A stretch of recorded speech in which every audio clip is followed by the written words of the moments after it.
ঈদযাত্রার দ্বিতীয় দিনে ঘরমুখ মানুষের ভিড় বাড়তে শুরু করেছে রেলপথে। সকাল থেকে কমলাপুর রেল স্টেশনে যাত্রীদের উপস্থিতি দেখা গেছে। কমলাপুর থেকে এখন পর্যন্ত দু একটি ট্রেন ছাড়া বাকি সবই সময় মেনে ছেড়ে গেছে।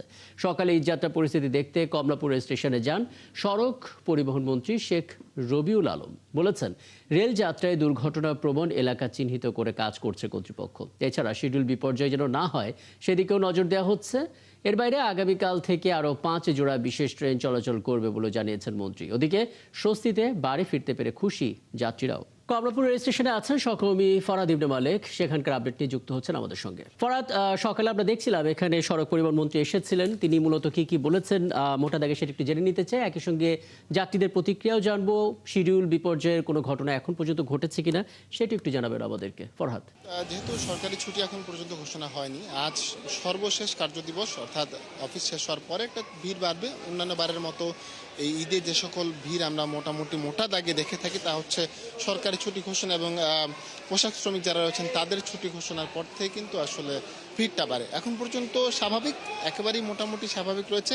ঢাকা থেকে সিলেট অভিমুখে ছেড়ে যাবে একটু পর জয়ন্তী এক্সপ্রেস। এই জয়ন্তী এক্সপ্রেসে কিন্তু মোটামুটি যাত্রী সমাগম স্বাভাবিক রয়েছে।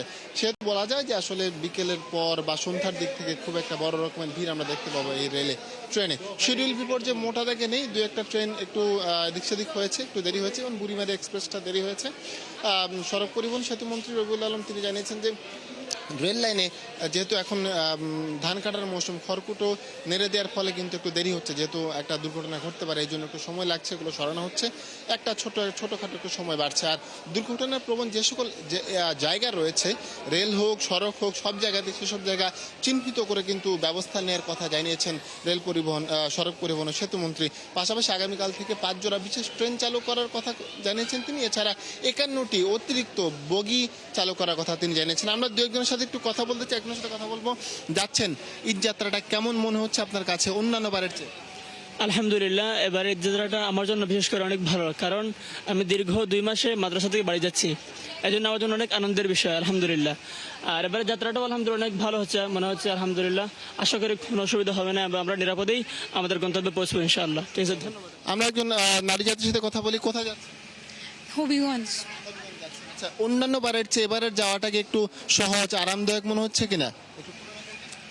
সবসময়ই দেখা যায় যে ঈদের মধ্যে যাওয়া হয় বা পূজার মধ্যে, তখন সবসময় এমন ভিড় থাকে যদিও, তবে আলহামদুলিল্লাহ অনেক ভালো লাগছে।